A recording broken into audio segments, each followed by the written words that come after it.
Selanjutnya, saya akan menjelaskan untuk melihat progres dari mahasiswa seperti itu. Gimana sih caranya untuk kita kalau kita ingin melihat progres mahasiswa gitu ya Bapak Ibu.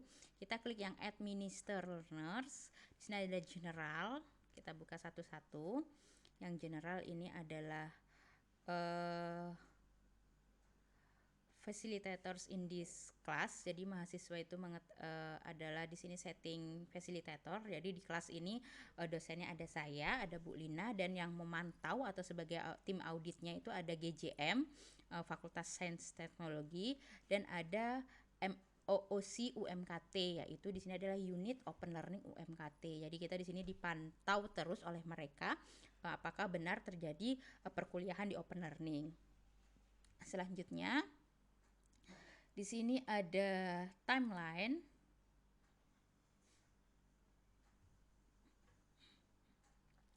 Nah, jadi di sini timelinenya itu adalah untuk timeline dari kegiatan perkuliahan kita. Nah, seperti itu. Jadi di sini ada time zone-nya, your local time zone. Jadi dia menyesuaikan dengan waktu di device kita. Jika kita setting device kita di waktu WIB, maka dia akan WIB. Jika di waktu WITA, dia akan WITA. Seperti itu. Lalu start date-nya, kapan perkuliahan ini dimulai, seperti itu. Jadi cukup diisi start date saja Bapak Ibu. Tidak perlu yang enrollment close date-nya tidak perlu diisi, end date-nya juga tidak perlu diisi. Jadi enrollment date-nya ini biasanya bisa juga diisi karena berarti lewat dari date tersebut atau lewat dari tanggal yang telah kita tentukan, mahasiswa tidak bisa join di mata kuliah ini gitu ya. Tapi di sini nanti mahasiswa akan banyak protes seperti itu jika memang ada yang terlambat untuk join. Jadi tidak perlu diisi. Lalu end date-nya juga tidak perlu diisi. Jadi walaupun nanti perkuliahan ini telah selesai, mahasiswa akan tetap bisa mengakses untuk perkuliahan ini. Kalau end date-nya kita isi, nanti lewat dari tanggal yang kita isikan, mahasiswa tidak bisa lagi membuka open learning kalkulus, mata kuliah kalkulus seperti itu. Jadi di sini tidak perlu kita isikan. Jadi sehingga nanti walaupun mereka sudah selesai di mata kuliah ini, misalnya mereka masih mau mengingat lagi gitu ya, mata kuliah kalkulus gitu, mungkin lagi ngerjain apa baru terhubung dengan mata kuliah kalkulus, mereka masih bisa akses di modul ini seperti itu. Class spacingnya ini kita pilih yang schedule. Jadi kita memang memberikan schedule atau jadwal untuk setiap kegiatan yang kita lakukan di perkuliahan ini. Jadi di sini ada allow learners to continue ahead at their own pace. Jadi di sini membolehkan mahasiswa untuk terus saja gitu ya Bapak Ibu ya, mengerjakannya itu boleh diteruskan jika mahasiswa tersebut tuh udah komplit, sudah menyelesaikan modul sebelumnya. Jadi mahasiswa tapi di sini saya juga biasanya tidak mengklik. Jadi walaupun mahasiswa itu belum selesai di modul 1, dia sudah bisa melanjutkan ke modul 2. Kalau ini diklik, maka dia itu bisa membuka modul 2 jika modul 1-nya udah selesai seperti itu. Jadi ini opsional dari Bapak Ibu kapan apakah mau diklik atau tidak seperti itu. Ini kelas schedule-nya, tinggal disesuaikan aja mau dibuka kapan seperti itu. Selain kita settingnya dia, selain tadi mulai lewat di learning modulnya tadi, setelah kita buat kita setting yang due date-nya tadi, atau juga bisa lewat sini settingnya seperti itu. Ini adalah timelines. Lalu learners. Nah, di sini kita bisa melihat mahasiswa kita itu siapa saja. Seperti itu, Bapak Ibu.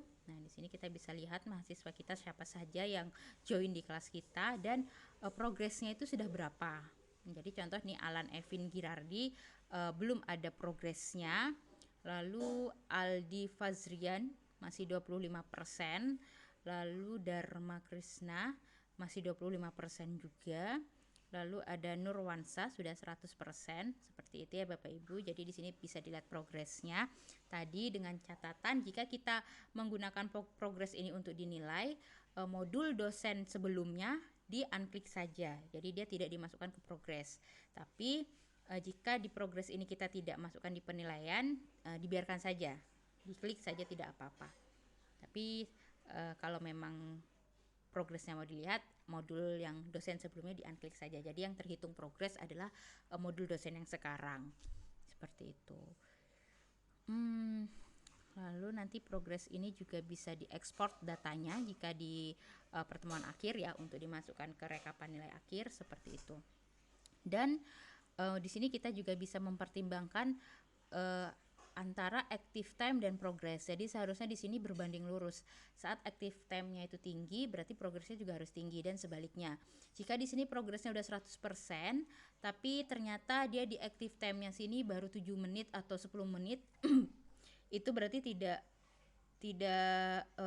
sinkron gitu ya Bapak Ibu. Makanya di sini rata-rata saya tidak menggunakan progres ini untuk nilai, karena mahasiswa bisa saja hanya mengklik seperti itu, yang penting progres 100%.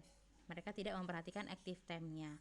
Padahal kan kalau dilihat secara logika, saat progres itu 50% setidaknya, berarti active time-nya juga berjam-jam seperti itu. Tidak mungkin dia membaca itu hanya dalam waktu 5 menit gitu, kalau dia membacanya benar-benar serius seperti itu.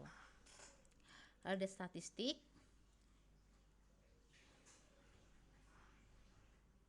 Sini ada statistik umum ya, hanya hitungan-hitungan saja dari